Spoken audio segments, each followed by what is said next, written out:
Good morning. Welcome to Center Stage at the Wallis Annenberg Center for the Performing Arts. I'm Rachel Fine, Executive Director and CEO of the Wallis. On behalf of the Wallis and CCS Fundraising, our presenting partner, welcome. First and foremost, I want to thank all of you for joining us virtually this morning and for squeezing in one more Zoom gathering into your busy schedules. I think it's safe to say that we're all likely at our max in terms of our Zoom capacity during this trying period. Typically, our center stage panel discussions, which have addressed compelling and timely issues in arts and culture in Los Angeles, have taken place on our Goldsmith Theater stage. This virtual panel is certainly no substitute for the lively in-person discussions and networking sessions we've hosted in the past. We miss that energy and dynamism greatly, and we miss you all. That said, there's no better time than the present to take on the subject of radical philanthropy with leading experts as we contemplate what our arts and culture landscape might look like post-election, post-pandemic, and as we contend with making our industry and our world more socially just and anti-racist. What our virtual presentation has allowed us to do is congregate very busy powerhouse thinkers and philanthropists who have generously agreed to share their knowledge and wisdom on philanthropy's future with all of you. In addition, we have the great privilege, thanks to Zoom, of presenting speakers outside of Los Angeles, including Dr. Una Osili from Indiana University's Lilly Family School of Philanthropy, as well as inviting audience members from numerous other regions, including my mom, who is watching from Berkeley, California. We pride ourselves at the Wallis on serving our community as an indispensable resource. The panel discussion this morning is for you, our community. I hope it serves you well as you contemplate your philanthropic future. Before I turn over the microphone to my colleagues, I would like to thank most especially CCS Fundraising, our co-designing and co-presenting partner with this panel. My Wallis colleagues, Joel Heil and Chandra Jackson, who are working diligently behind the scenes, our remarkable guest speakers, all of you for making this a priority this morning, and finally, Wallis Annenberg and the Annenberg Foundation, radical philanthropists and Los Angeles' own. And now, it gives me great pleasure to welcome to the Wallis virtual stage my colleague, advisor, and friend, Ashika Patel, Corporate Vice President from CCS Fundraising. Thank you. Thank you. Thanks, Rachel. Good morning, everyone, and thank you for joining us. I'm Ashika Patel with CCS Fundraising, and at CCS, we partner with organizations just like the Wallis on creating opportunities to build philanthropic capacity for the future. Every day, we are leading conversations about how to actualize bold philanthropy that will have a big impact. It is my great honor to introduce Dr. Una Osili, who will lead us in this discussion, the types of discussions that we have every day. As Rachel mentioned, she is the Associate Dean for Research and International Programs at Indiana University Lilly Family School of Philanthropy. Dr. Osili has over 2 decades of experience in leadership, economic policy, and research across public and private sectors, and she most recently testified to the U.S. Congress Joint Economic Committee on supporting charitable giving during the COVID-19 crisis. Dr. Osili holds a bachelor's in economics from Harvard and completed her master's and PhD at Northwestern University. Dr. Osili, thank you so much for lending your wisdom to us this morning. I'll turn it over to you. Thank you, Ashika, and thank you to the Wallis Center for hosting me this morning. I bring you greetings from the Lilly Family School of Philanthropy, the world's first school. And I so wish that I could have been there in person in LA to share these remarks with you, but we will have to make do with our virtual technology. So thank you for being here.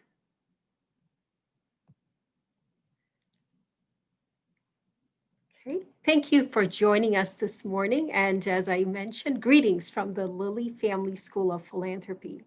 In these unprecedented times, all of us in the philanthropic sector, donors, funders, leaders, practitioners, fundraisers across all sectors of the philanthropic landscape are all learning that we will have to do more to meet the challenges of today, and we will need to recommit and dig deeper into our own core values and strengths in order to meet the needs of our time.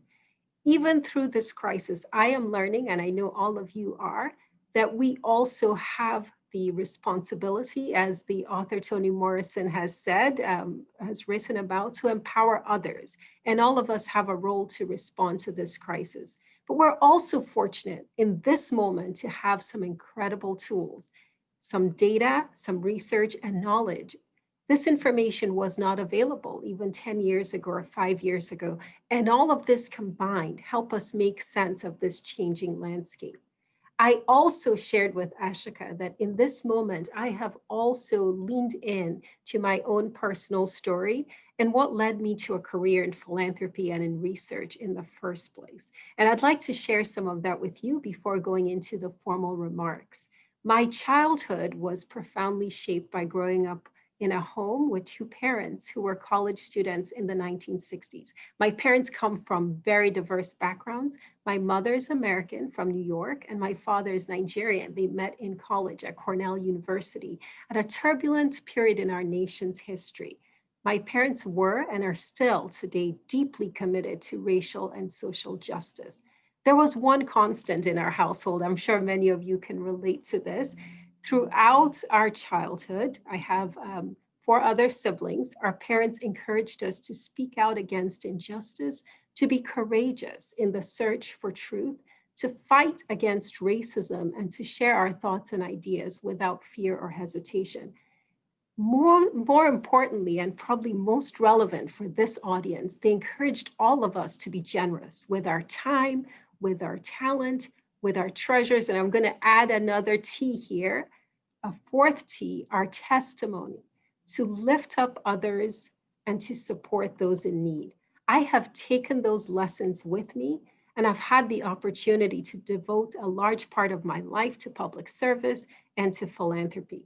With the urgency of the COVID-19 pandemic and the recent national reckoning on race, our team here at the Lilly Family School has been witness to the outpouring of philanthropy. You could say philanthropy at its shining moment, as individual donors, corporations, and foundations have responded by announcing large-scale donations and commitments to tackle the challenges of our time. So with that as sort of a background, we all know what philanthropy means and why it's so important. It's a core value for many Americans, and it's so important in this time as many of our communities are facing crisis for us to lean into the values that have guided us in the philanthropic sector. And with that, I'd like to share 4 quick lessons that we are learning through the data at this moment. And hopefully this will give you just a small taste of what I have been working on and what's bringing me hope, what's giving me resilience during this time, and most importantly, what's inspiring me to continue our work here. So I'm going to start sharing my screen.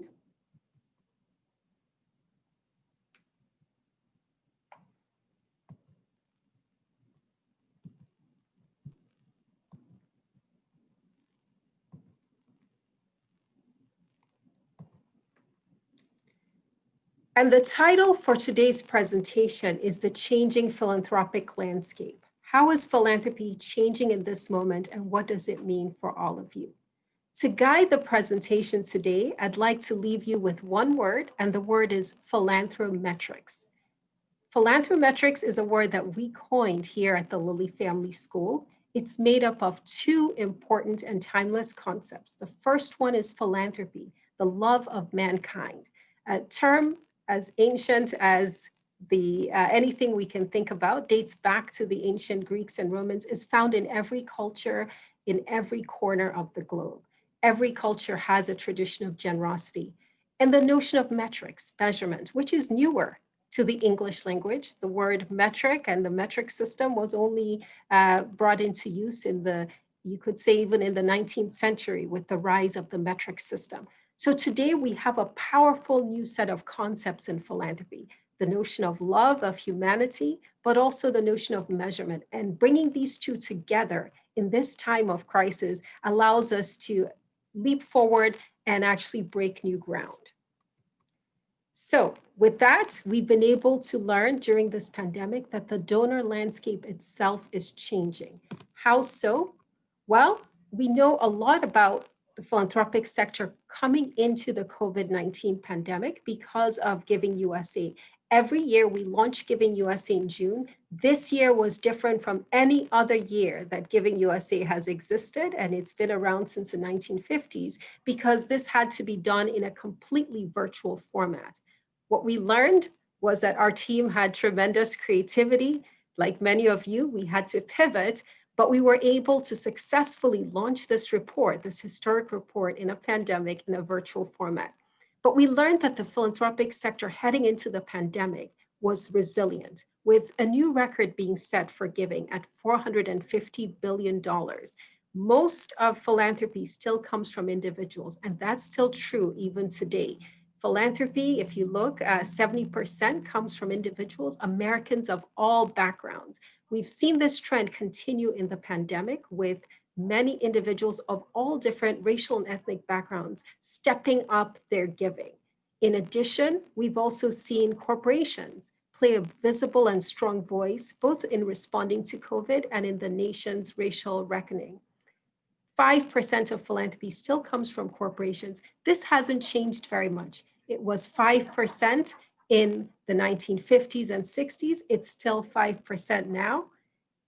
We look at this quadrant, another area that has changed significantly is foundation giving.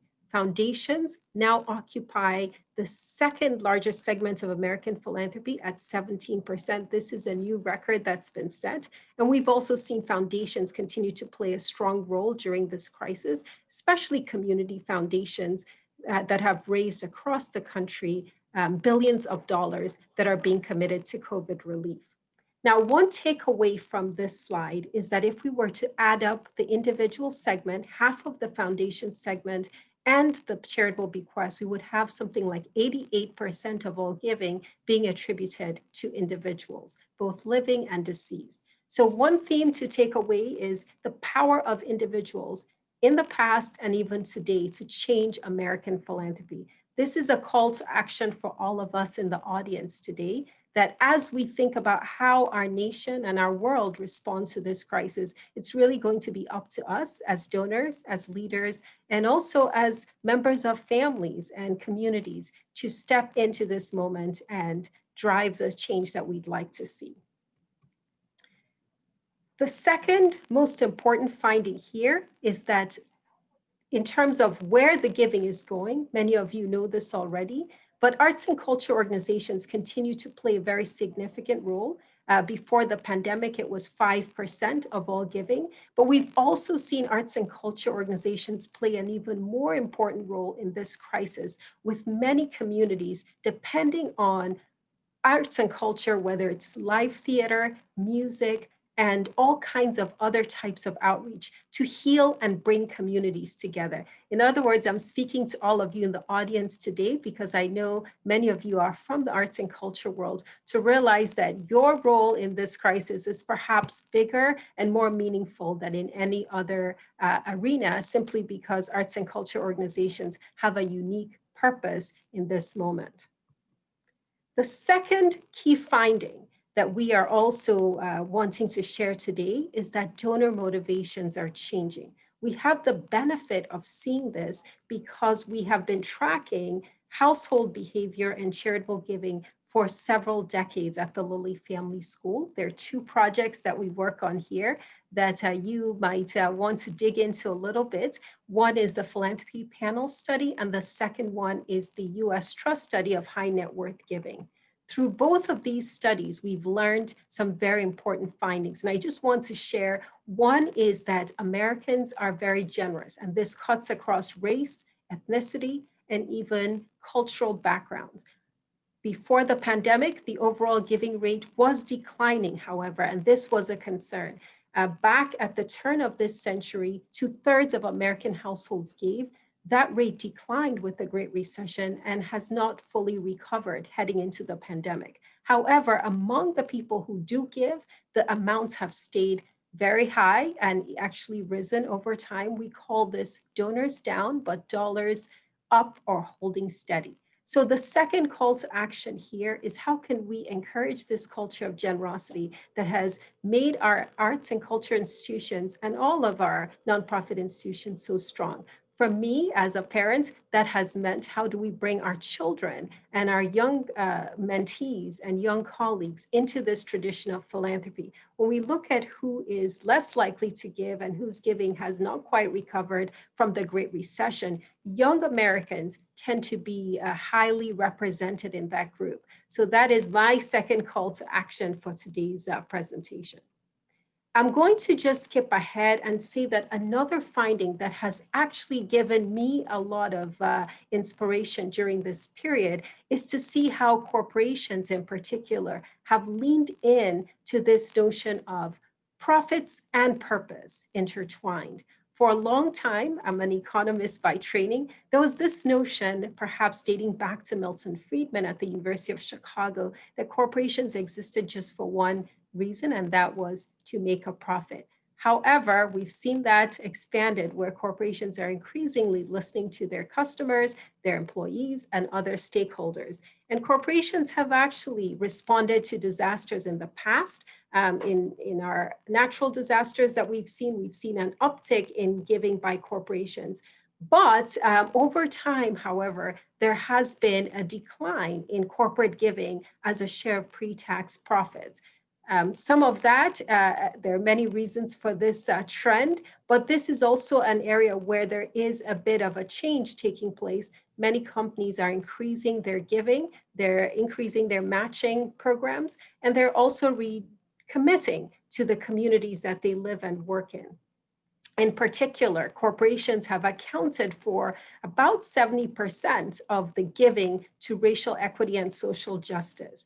We're actually seeing that in the past, corporations accounted for maybe 4-5% of this racial equity giving. That has increased.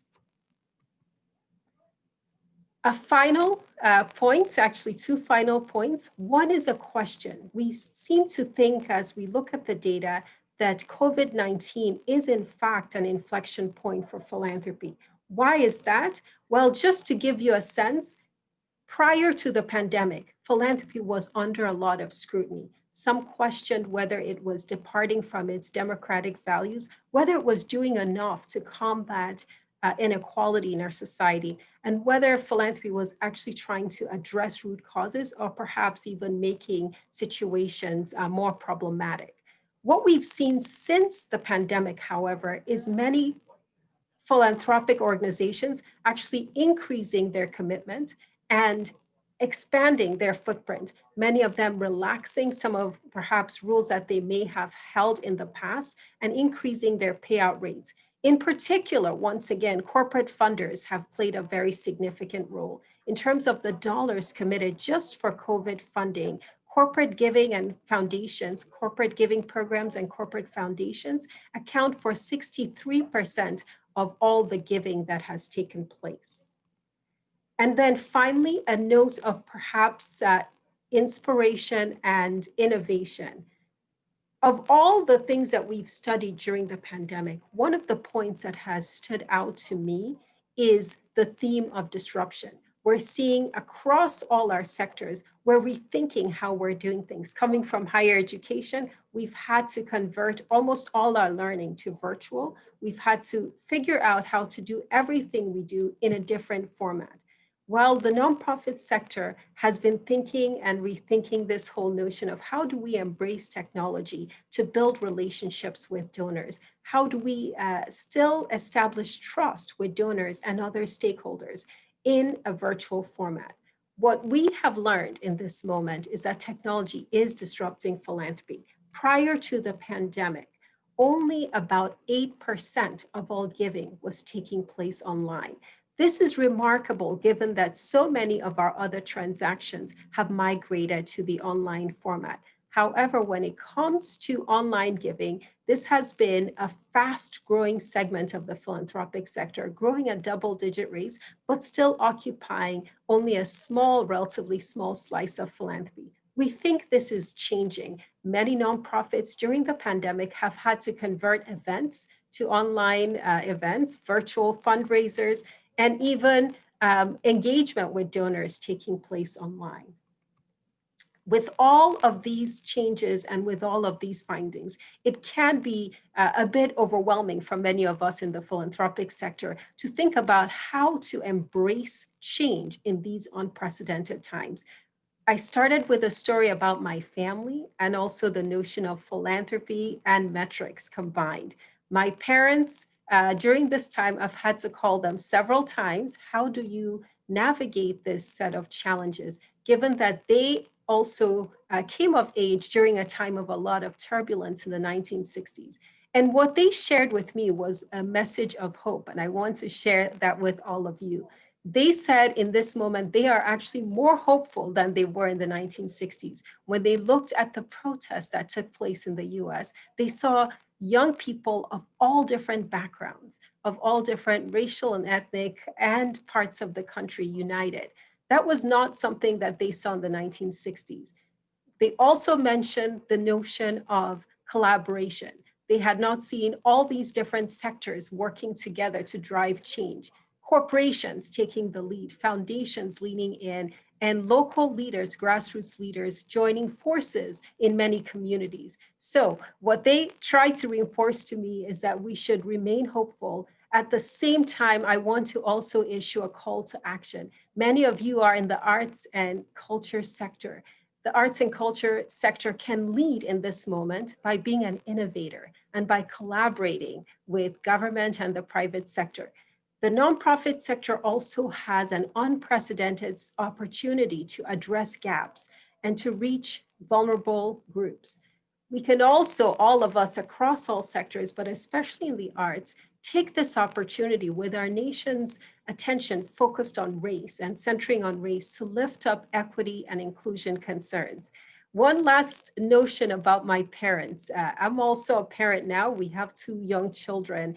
And what I also believe is that as we embrace these themes of equity and inclusion, we can bring healing, we can bring resilience, and that we can ultimately leave our nation more just and more equitable than it was prior to the pandemic. In other words, let's all strive to build back better.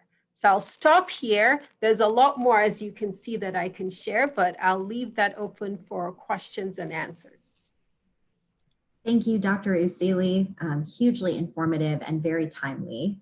We do have some questions from the audience, so I'm hopeful that I could just run those by you quickly before we move on to the panel. The data that you presented for 2019, does it take into consideration some of 2020 or is it exclusively from 2019?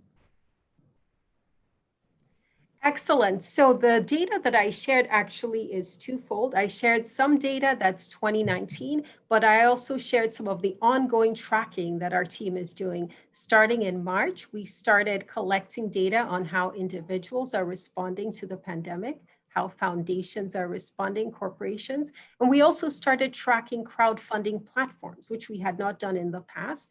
We started actually twice a week, looking at all the different crowdfunding campaigns that were taking place. Just a few quick data points there. One example of an organization that has really taken advantage of crowdfunding in an unprecedented way is the CDC Foundation. They've raised more than $50 million through a platform called charity.com. But we've also seen groups like America's Food Fund. These are standard nonprofits that have embraced these new technologies and have found success through those methodologies. And is government giving represented in the data? Candid has been tracking overall grants, and in general, the grants that they've captured suggested about $12 billion has been given to COVID relief. Most of that is non-government grants, so those are mostly individual donors, large-scale individual donors, foundations, and corporations. There is some government funding that sometimes is perhaps given through a nonprofit, but generally speaking, most of the grants that we are capturing, the $12 billion, is primarily philanthropic dollars. Dr. Osili, thank you again for really framing the conversation we're about to dive into and for sharing your expertise and your thoughts. At this time, I would like to invite and introduce our panel to come together and really reflect on Dr. Osili's remarks and findings. And so our panel represents individuals from different sectors around our geography here in Southern California and really across the country. And they come at the work of philanthropy from different perspectives. And so I'd love at this time to open it up to introductions. Lisa, if I may start with you, share us a little bit about yourself with us and kind of how you approach this work. Sure. So thank you so much for having me. Everybody on the team has been just amazing, and I really appreciate being a part of this. So I am Lisa Greer. I live in Los Angeles. I've been a philanthropist for about 10 years. And just completed a book, which hopefully you all know about, talking about my journey. So I'm just very pleased to be here. And with that, I'm going to introduce Michael Fleming from the David Bonnet Foundation. Thanks, Lisa. I'm Michael Fleming from the David Bonnet Foundation. I use the pronouns he, him, and his. For those of you who have some visual challenges, I'm a cis white guy in my mid-50s with short gray hair, wearing horn-rimmed glasses and a blue and white check shirt. I've run the David Bonnet Foundation since its inception about 20 years ago. We focus on arts and culture, including great organizations like the Wallis Annenberg Center, the Kennedy Center, the Los Angeles Philharmonic, but also leadership programs at universities across the country, at graduate schools, and also anti-gun violence work and work in the LGBTQ community space. And it's a pleasure to be here with so many of my great colleagues and friends. And with that, I will turn it over to Kendra. Hi, I'm so happy to be here. I'm Kendra Bracken Ferguson. I'm a longstanding board member of the Caton Children's Museum. I also, Dr. Osili, am on the advisory board of the Purdue University School of Liberal Arts. So we're in the same town, just different schools. And I'm also the founder of Brain Trust, a brand management agency. Happy to be here. And Kristen, I'll turn it over to you. Excellent. Hi, good morning, everyone. Thanks so much to Wallis for having me, and happy to be here with everybody. I'm Kristen Sakota, and I am the director of the Los Angeles County Department of Arts and Culture. I've been telling everybody we're like a 70-year-old startup because we actually build on 70 plus years as the LA County Arts Commission. And after I became executive director of the Arts Commission, the County Board of Supervisors took the historic step of creating us as the first ever Department of Arts and Culture. So firmly rooted in government funding for the arts. Our ways that we support arts and culture vary. So we are a grant maker.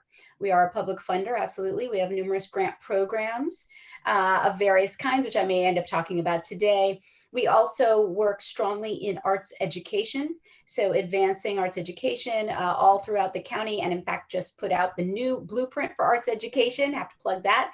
If you're a funder who's interested in youth, interested in arts education, just released and adopted for our county that will guide policy for the next decade or so, and investments with funders and the like who sit around with us in that work. And we commission art for civic art projects for the county, including the pieces you see behind me here, in addition to fostering cultural equity and inclusion through our work. And that's really become a centerpiece of our work, and leaning into creative career pathways and the ways that the arts support equity across sectors. So I'll leave it at that, and excited to be here with everyone. Thank you, Kristen. I'm excited to dive into our conversation, which is really going to be structured in two parts. First, we'll talk a little bit about Dr. Osili's findings, your thoughts and insights, reflections on the state of philanthropy today, and then we'll turn the page to tomorrow, looking at 2020 from your expert angle. How do organizations, donors, volunteers, community leaders show up for the work that is ahead of us? So opening it up broadly, Lisa, I'd love to start with you, and this question's for all panelists, so please feel free to jump in. And Dr. Osili, you're welcome to jump into our conversation as well at any time. What is your reaction to the findings and the state of where we find ourselves in philanthropy at the moment? Right. So first of all, I see the numbers being very similar as what they've been before. As far as the foundations increasing, I think that's wonderful. And also, as Dr. Osili talked about, the idea that they've relaxed and changed a number of their rules that were way past the time when they should have been changed. And so I find that very exciting. I actually love my word of the day, though, Philanthrometrics. I think that is fantastic. And I wish more people would pay attention to the various numbers that Giving USA, that Lilly School, and that other places provide for us, because I think there's a lot to be learned there. And it also, by looking at those numbers, it is very, such as Dr. Osili talked about some of the individual giving, the donors are giving more, but the donors are not increasing in terms of the pie as much as you think they would. Younger donors, we didn't hear a lot about younger donors really jumping in. And I think that as we look at those numbers, we need to say, you know what, this pie can be increased. And that's what I'm trying to do.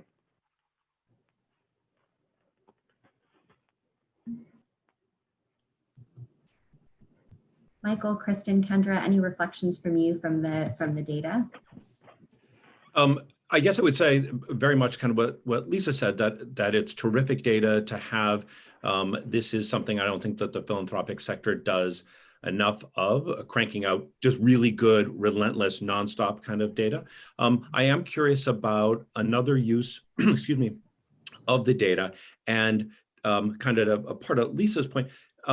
Does that start to drive more philanthropic resources into areas where it's necessary? And part of that would be a breakdown of some of these rules. So for example, the 5% rule, which is this arbitrary rule that's kind of out there.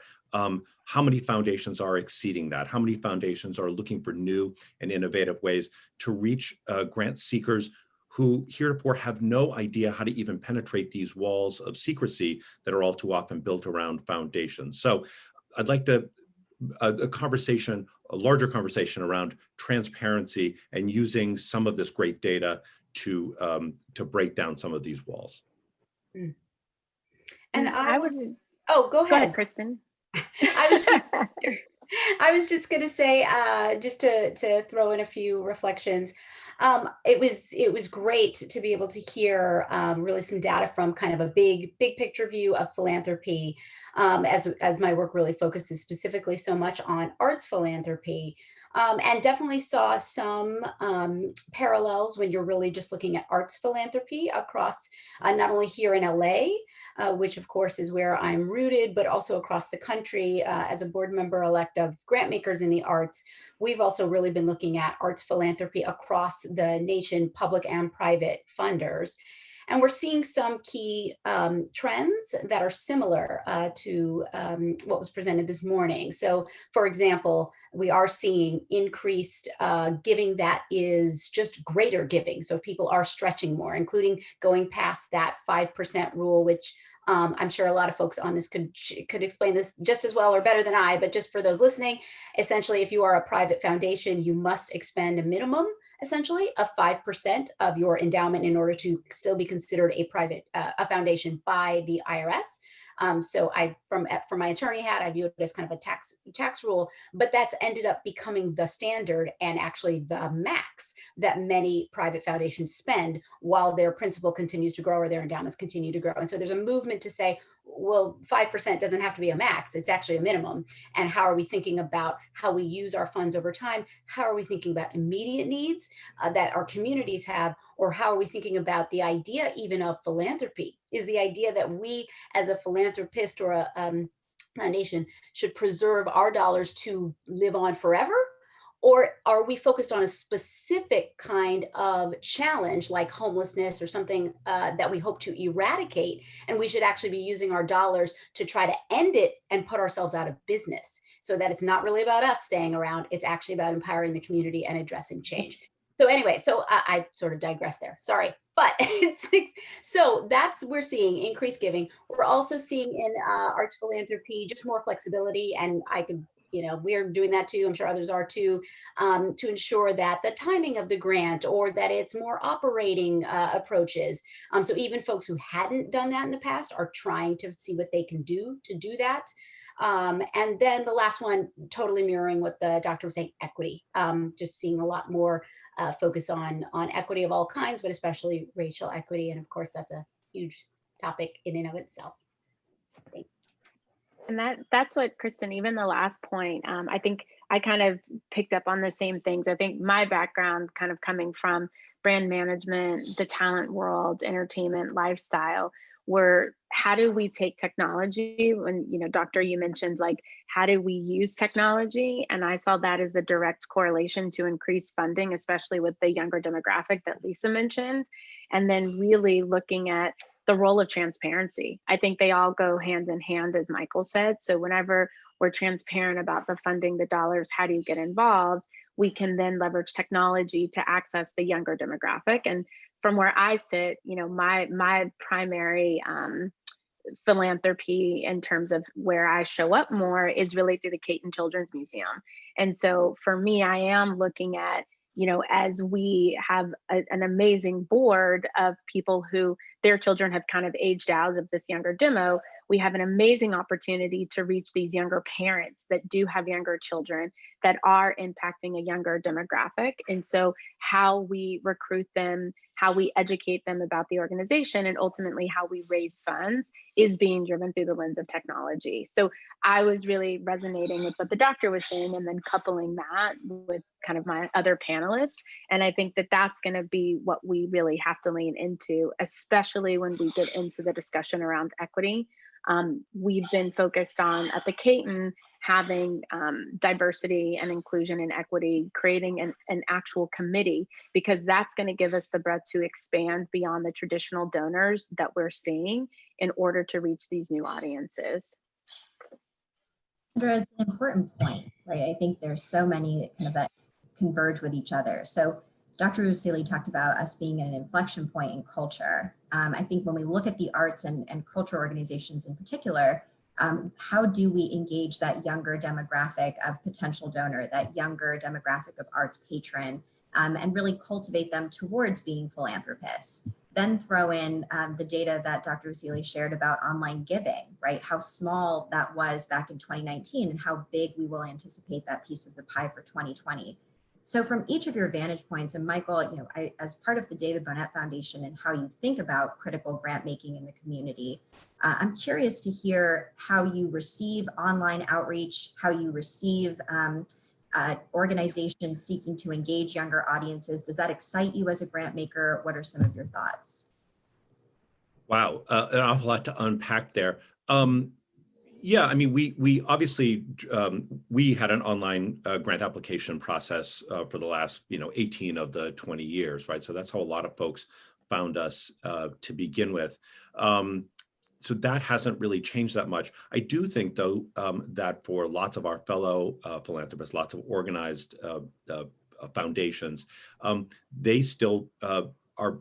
It's very difficult to find them even online. So it'd be difficult for a small arts and cultural organization to even identify who the funder is that might actually be a good fit for them. So much of philanthropy is based on relationships. And in this time of kind of COVID-19, those relationships are harder sometimes to sustain, I think. We're not doing lots of face-to-face conversations with folks.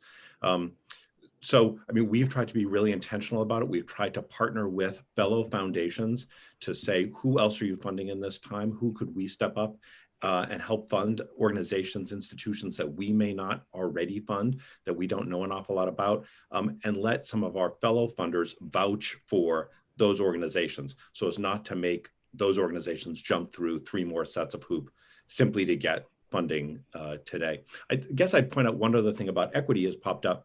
And something that we look an awful lot at these days is what is the makeup of the board of the nonprofit? You're talking about how do you engage new, younger donors. Some of them are giving online, which is really terrific. But if they look at the organization itself and they don't see themselves reflected in terms of the staff of the organization, and most certainly of the board of the organization, it's really hard to envision how long they'll want to stay connected to you. So a word of advice to lots of the nonprofits that we support is to take a deep look at who's on your board, because they will drive resources to, but they also can't be a roadblock to bringing in new, innovative, exciting talent. And Ashika, I would just add, especially on the board comment, I think that's really been a big focus for us at the Caton. We have made it a point because I think, Michael, it's just so true. It's like the board and the staff have to be a reflection of what you're saying your mission is and your intent to recruit, to fundraise, to expand your audience in your community. And it really does start there. And I think having to make decisions about people that are even in the pipeline to come into the board, because that's also been a question. Do you move forward in the way that you always have been? Do you take a step back and leverage new people, new voices to go out and recruit new board members? And then also being able to match that with the staff. I mean, we've been working really diligently on a survey, working with our other board members to make sure that the board can speak openly and honestly about what they're seeing, what they're experiencing, because everyone has to be committed from the board to the staff to making change. And I think that it's those steps that, again, open it up. Clearly, it's easier said than done, especially when you have these historic, amazing institutions where the board has primarily been one way. So finding the few people that can drive the relationships, because as you mentioned, it really is so much relationship based. That to me is kind of the first step when we specifically talk about the board and the staff and organizations and how they can expand their philanthropy as well as their just overall community. Just want to add something to that, if that's okay. Yes, all types of diversity are necessary at these boards. I can't tell you how many, for example, women's organizations I know of where the board has mostly men, which I just find amazing. But there has to be diversity in every way. And one of the ways that we forget about is diversity in terms of age. And I found out recently that there are 660,000 millennial millionaires right now in the United States.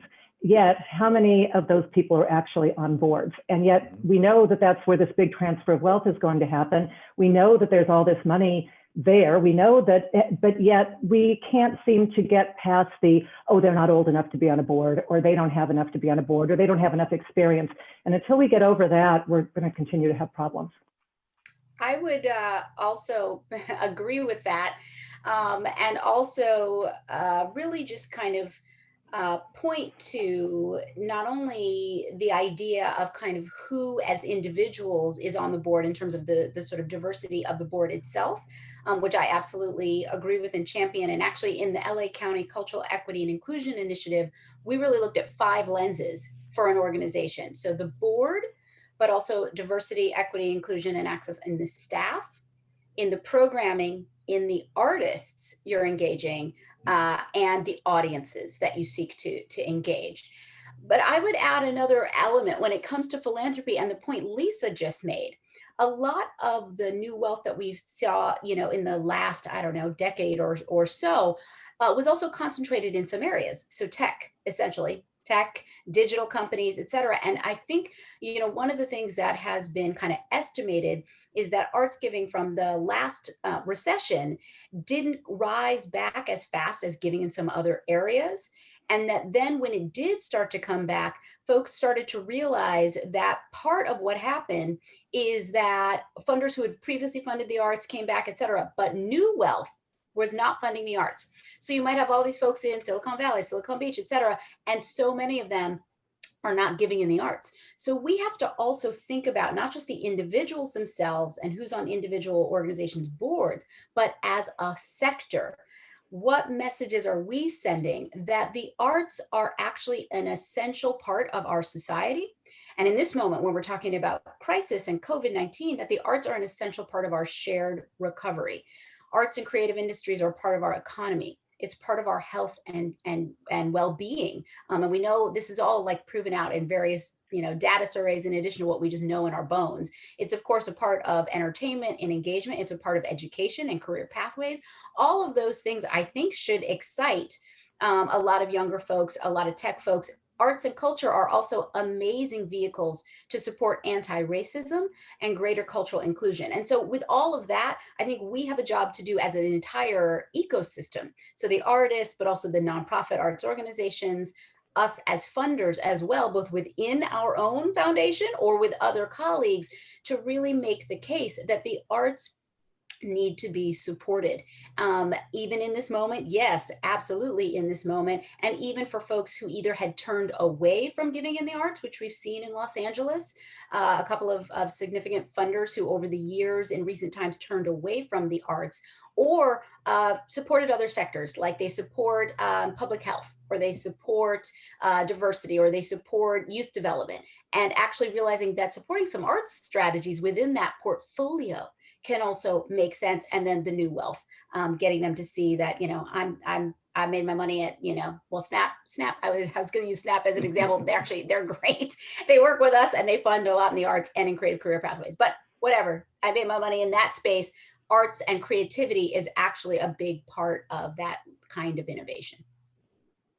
I wanted to just jump in, and I just looked up the data on the arts in terms of board diversity. And in general, arts organizations are actually underperforming on the diversity representation lens, whether you're talking about under 40 board members, African-American board members, Asian American, Hispanic, much lower than almost any of the other sectors that we look at in combination with Board Source. This report is available on our website. And so I do think this is a moment for arts organizations. There's so much changing around us anyway.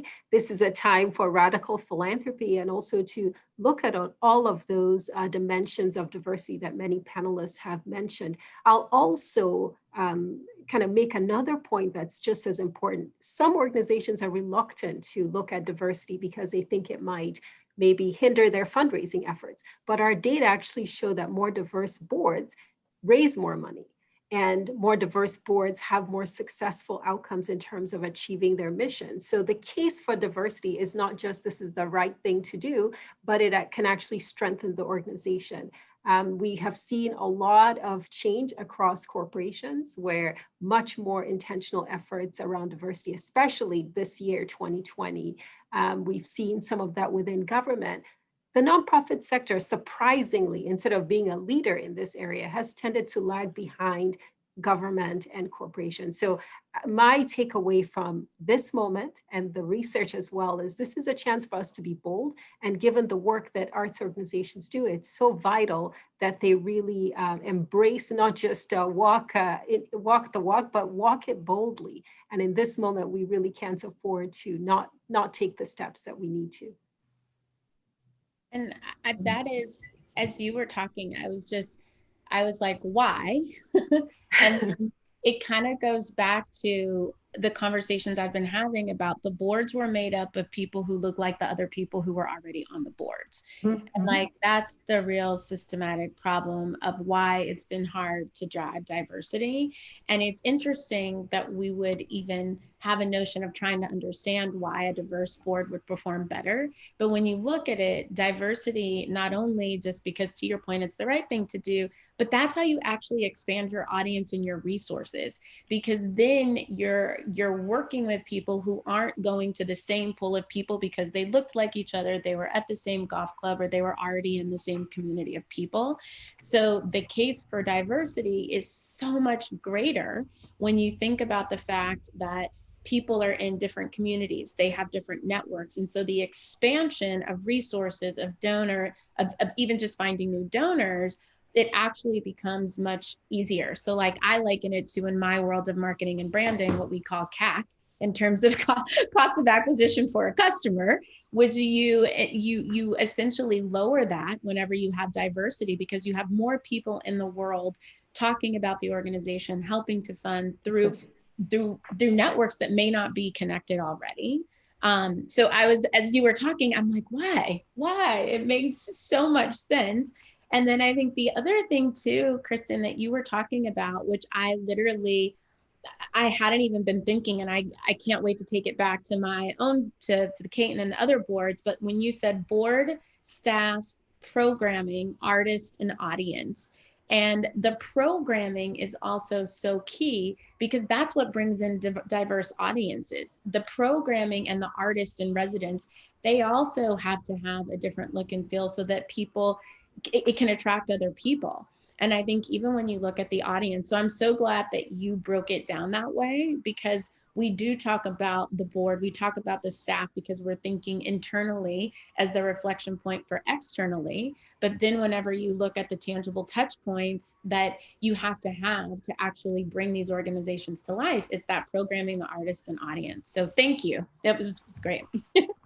I think those areas also speak to access. How easy is it from those outside of the network of your nonprofit to access your mission and the narrative of how your mission is actually leading to impact?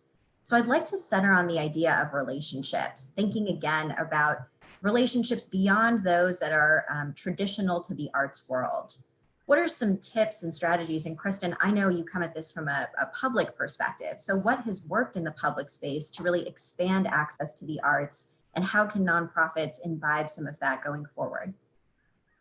Sure. Well, absolutely. Access, I think, is really a centerpiece in many ways of local arts agencies, the work of local arts agencies like myself. I really view the kind of role that I play as sitting at the intersection of the arts, philanthropy, and government. And so the lens of public policy, or the idea of arts and culture as not only a sector that we love dearly, that I've been engaged in since I was 4 years old, but really as a public good, because we know and believe how good it is and how beneficial it is for us to have in our cities, or for us to experience, or for kids to experience and have access to, which means that equity then must be paramount to ensure everybody has access. So we've done that in a lot of ways. I would say, first of all, our grant making in and of itself, the approach for us is very much looking at ensuring that the whole ecosystem is supported. So our main program, like the organizational grant program, supports truly like micro budget organizations, all the way up to organizations whose budget is 100 million a year. And so we're really funding across the board every artistic discipline, and broadly trying to ensure that our cultural infrastructure is there, and that there's access and a diversity of different kinds of performances and arts activities that are available all throughout the county, which is huge because we're huge geographically as well. And in that work, I would say we have been supporting organizationally, so it's not limited to project-based. And it is a 2-year, so it's a multi-year as well. And I know there's been a lot of kind of efforts that are still really pushing from the field to try to have more funders do the same. We also know that so much of the LA arts field is really small. Small organizations, I feel like, dominate the landscape. And so our funding aligns with that. So if you look at our funding, really a very significant majority of it goes to organizations whose budgets are under 10 million, or even under 5 million, even under 1 million, really make up the largest numbers of our grantees, and even really where the dollars go as well. So that's a big part of it. But then we also do look at access in terms of how else can art be accessible throughout people's lives. So as part of civic life, so arts education. We work with school districts, so that we're looking more at systemic change. How can they ensure that the arts will be provided in school? And now we're really also looking at creative youth development outside of school as well, so that all youth have access to the arts education that is really supposed to be required, and that we also know is beneficial to them. And then in other ways as well, we really just have made that a centerpiece of our work, and leading with that, and just knowing, I think the last thing I'll say, in addition to some other initiatives, equity initiatives that we're doing, thinking about access, even the public art we do is really also about integrating art into community.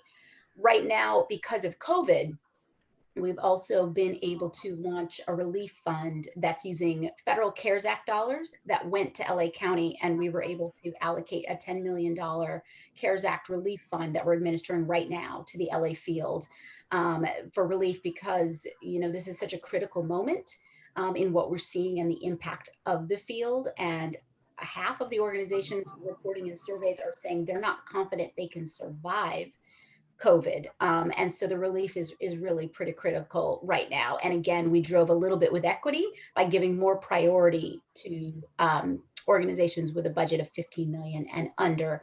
We also know, last point I'll say, is that in arts philanthropy, the organizations who are more likely to support or directly reflect and serve communities of color, disabled communities, rural communities, low-income communities, we know nationally those are most likely the smaller budget organizations, budgets of 5 million and under, 10 million and under, and that historically arts philanthropy across the board in this country, they're not getting a proportional amount of funds. So we have to look at our own, we want to talk about radical philanthropy, we need to talk about our own practices as funders. What are we doing that's really not aligning the dollars where they need to go?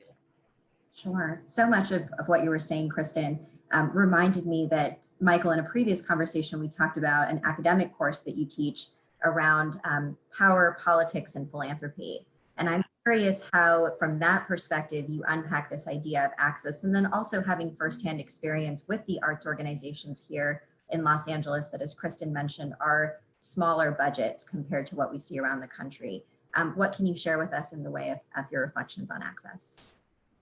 Well, it's interesting, and I'll tell the folks who are joining us, when I mentioned the course that I teach at UCLA, it's at the Luskin School for Public Affairs, I thought the conversation around arts and philanthropy would be the easiest conversation, and it would be the simplest conversation. And indeed, it was not. The students in that class were very critical about the intersection of policy and arts funding, very much wanting to know, and Kristen raised such amazingly important points about, well, what's the greater good? It simply can't be that we're funding an arts organization because it's a nice thing to do. How does it serve the larger community? How does it serve society? And I think it was only when we had a chance to really hash that conversation out that they got the importance of it. But it did make me very concerned that it's a classroom of 30 graduate students, really smart people. And up until now, they hadn't given an awful lot of thought to why it's important to fund the arts for society and for Los Angeles in particular, but for society as a whole. So I also think that funders for far too long shied away from anything that involved policy. I mean, there was this fear that it almost sounded political. And I think it's really important that arts organizations continue to point out over and over and over again, even to their biggest supporters, that you're not funding something simple, you're funding something rather complex that has the ability to do amazing good for a larger piece of society. And I think the more we talk about that, the more we demystify funding policy, the better it is for arts and cultural organizations everywhere. Michael, the word demystify immediately brings me to Lisa, because Lisa, Thank you. Unpacks that, right? Just demystifying how difficult it is to connect with philanthropy, especially for those individuals who, as Una pointed out, are generous. They've grown up in a home where that value was cultivated, and now they've reached a place where they can share that broadly with the community. Talk to us about demystifying philanthropy for a new age donor. Well, thank you. So as soon as you said demystify, I thought, oh, that's me. But I think that when you think of arts organizations, or a lot of different organizations, but I actually see it more in arts organizations, there's a sort of sense, I think if you did a survey and you asked young people, for example, or people who are not yet donors, and you said, what do you think about the organization? What do you think the board's like? What do you think the people who work there like? It would feel very alien to them. I think it would feel like we're stodgy, or that they're, it's very off-putting. It's not inclusive. And even if you try to be inclusive by putting one or two people on the board that you think makes sense, there's really very little interaction between regular people going to your events and the board. It just doesn't happen. And I think we need to, yes, demystify, and also we need to reach out to these people and realize it's all part of the same thing. I was alarmed at one point that one of the boards I was on, we asked the board members why they wanted to be on the board, and you would think it would be mission. And the answer I got back, and this was from a very large organization, was that they were on the board to make friends. So they really wanted to be in an echo chamber and forget about the mission. And I thought, what is that? Or why is it that there are organizations that continue to fund programs? When you ask them, why do you fund that particular program? And I'm sure, Michael, you do none of this, but or Kristen, but why do you fund that program? And the answer is because we've always funded that program, or we fund it because somebody else who's on the board might have hurt feelings if we don't fund that program, as opposed to looking at mission and looking at the rest of the world and looking at other opportunities. And again, it all comes down to mission. And if you don't look at that primarily, then the rest of it just can become like a balagan, is one of the words that they use. So it's kind of chaos. Right. And it sounds like from everyone's comments, mission and the accessibility of mission becomes really just as important as reaching out beyond your circle, right? It's not just about identifying people beyond your organization's reach, but what are you going to take to them once you've identified who they are to really compel them to support your work? In the next 10 minutes, I'd like to take some questions from our audience. And there has been a lot of discussion in the question and answer chat about mergers. And maybe Dr. Osili, you can start us out, thinking about that. Kristen, you mentioned some arts organizations are wondering if they'll make it into 2020 and 2021 and beyond. Dr. Osili, what can you tell us about nonprofit mergers, especially in the arts? Oh, sorry, you're on mute. We have seen a lot of data coming in about organizations being impacted financially. I think something like 80% of organizations have had to cancel their major fundraising events, have seen disruptions to their fundraising, to their earned income, and also to their just day-to-day operations, especially having to shut down a museum and open it. Those involve significant expenses. So with that, I think we saw this also in the 2008 recession, where some organizations are wondering, how do we make it through the crisis with all three sources of income, fundraising, earned income, events, and so forth being challenged? The first place to start really is to think about in the nonprofit sector, especially, and in the arts, are the missions of the organizations aligned? The organizational cultures compatible?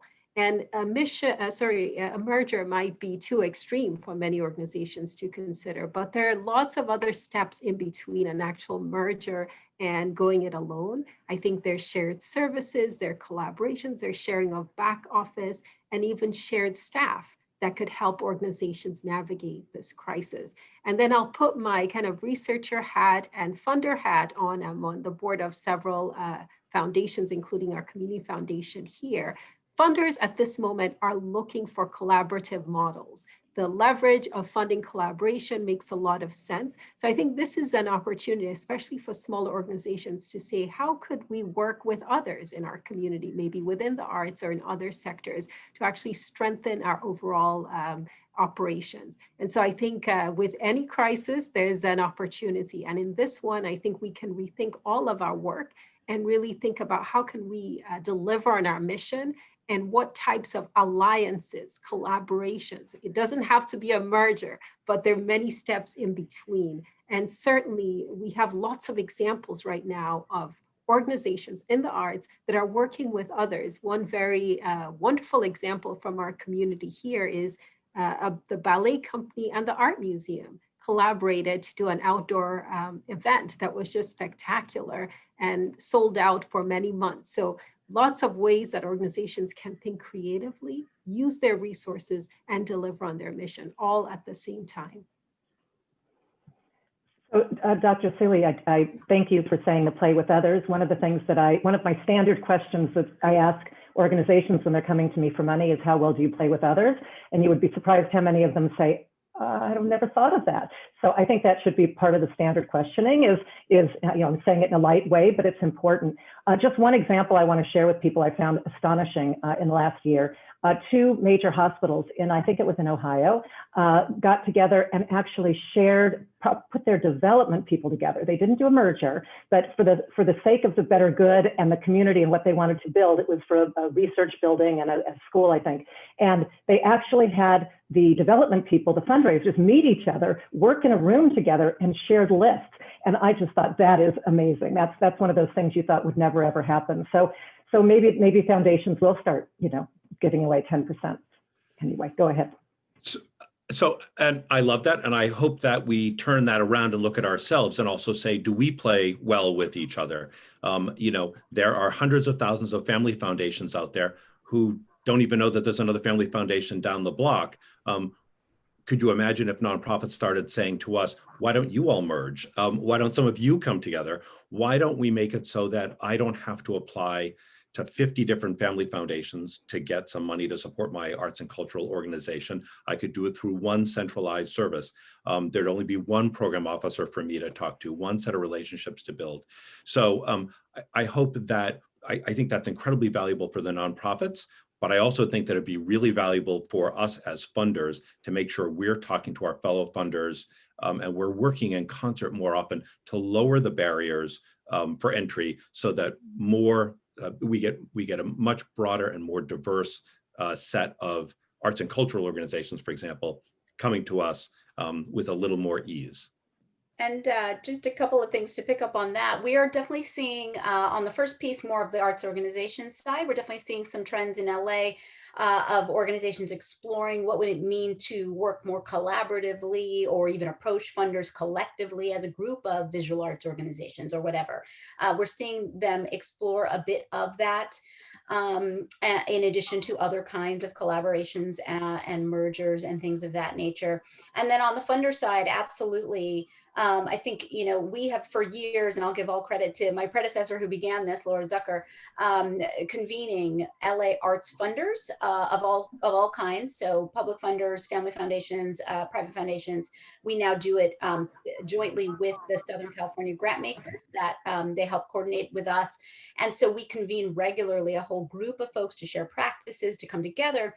And then I'm also a fan of public-private partnership. So in our work in arts education, we coordinate something called the Arts Ed Collective, which is a public-private initiative. So we have about 25 or 30 different funders, corporate as well, Sony Pictures and others, sit around the table with us, investing collectively in a collective impact model in arts education, expanding equity and access there.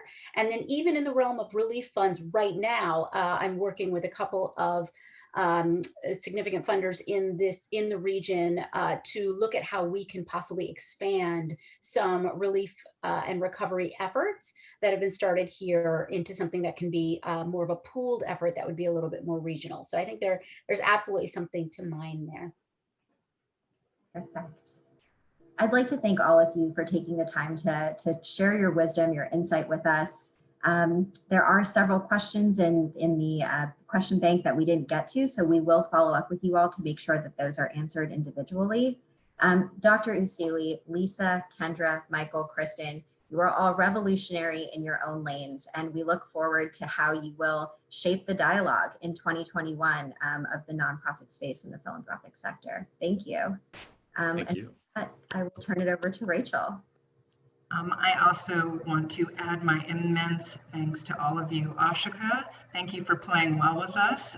You were a key collaborator, and this panel would not have happened without you and CCS Fundraising.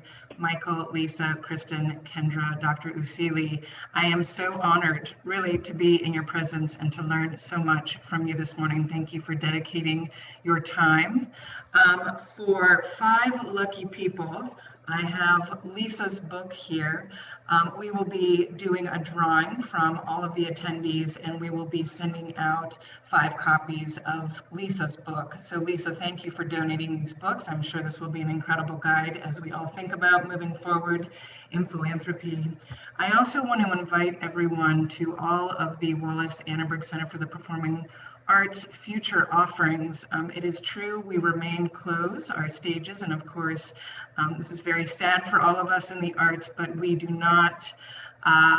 not unimaginative, and we are not dormant right now. We are alive and well. Our education programs under Mark Slavkin are continuing in full force. And we are offering a series of digital programs, beginning with the wonderful LA-based violinist Vijay Gupta and composer Rina Esmail coming up, the Sorting Room Sessions Live, and of course our virtual benefit on December 3rd. So thank you all so much again. Thank you for everyone for being here. And I want to circle back to what Dr. Osili said at the beginning of this presentation. Please go forward courageously, go forward generously, and please, in your work, lift up others as we move through this pandemic. Thank you very much from the Wallis, and we will look forward to seeing you soon. Thank you. Thank you.